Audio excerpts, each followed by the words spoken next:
And here is the Vegan's Almanac for today, the 11th of July, 2025.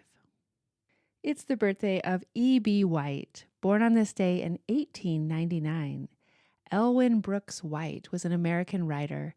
He was the author of several highly popular books for children, including Stuart Little, Charlotte's Web, and The Trumpet of the Swan.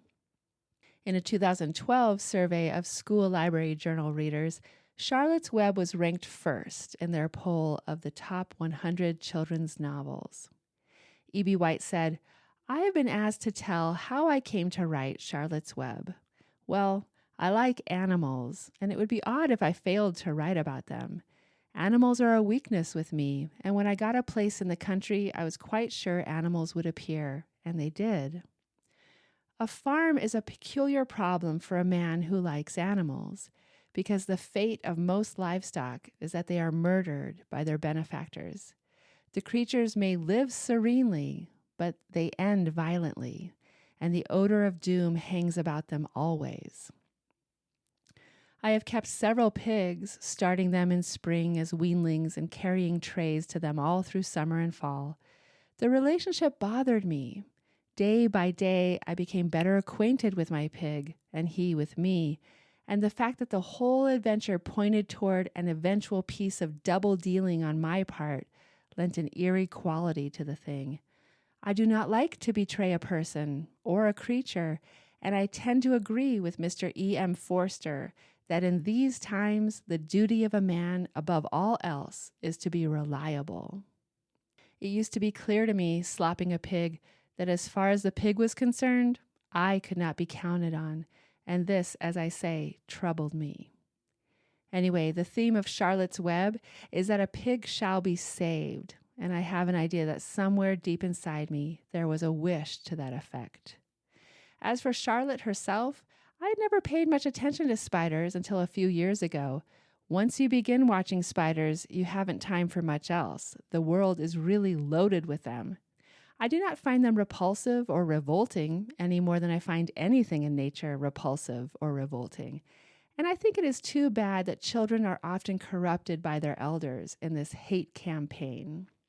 Spiders are skillful, amusing, and useful, and only in rare instances has anybody ever come to grief because of a spider.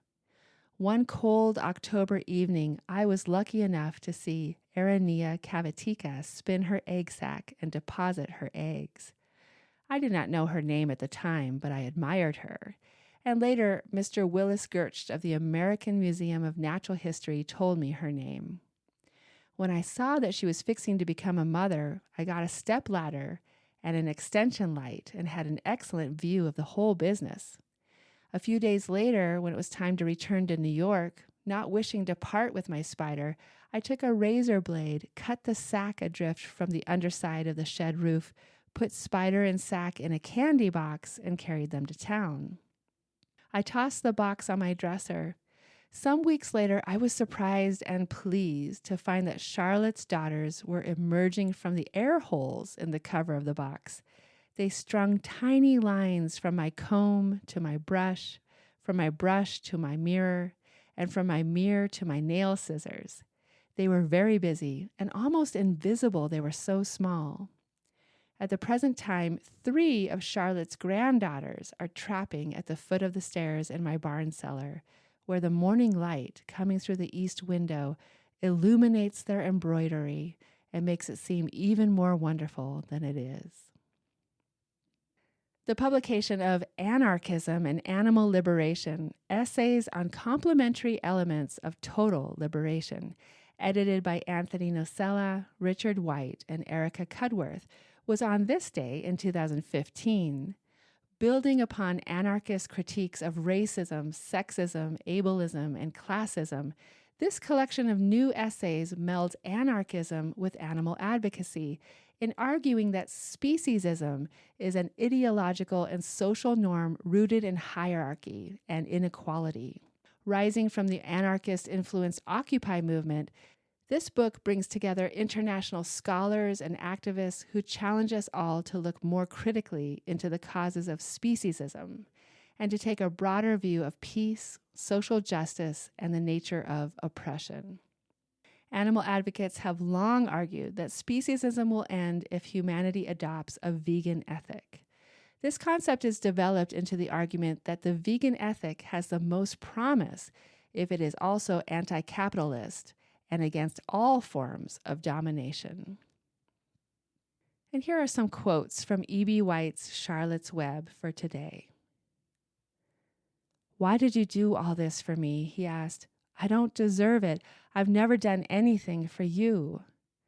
"You have been my friend," replied Charlotte. "That in itself is a tremendous thing. I wove my webs for you because I liked you. After all, what's a life anyway? We're born, we live a little while, we die. A spider's life can't help being something of a mess with all this trapping and eating flies. By helping you, perhaps I was trying to lift up my life a trifle. Heaven knows anyone's life can stand a little of that." Wilbur never forgot Charlotte. Although he loved her children and grandchildren dearly, none of the new spiders ever quite took her place in his heart. She was in a class by herself. It is not often that someone comes along who is a true friend and a good writer. Charlotte was both. Passages from Charlotte's Web by E.B. White. This has been the Vegan's Almanac with a reminder that to be a friend to an animal is a tremendous thing.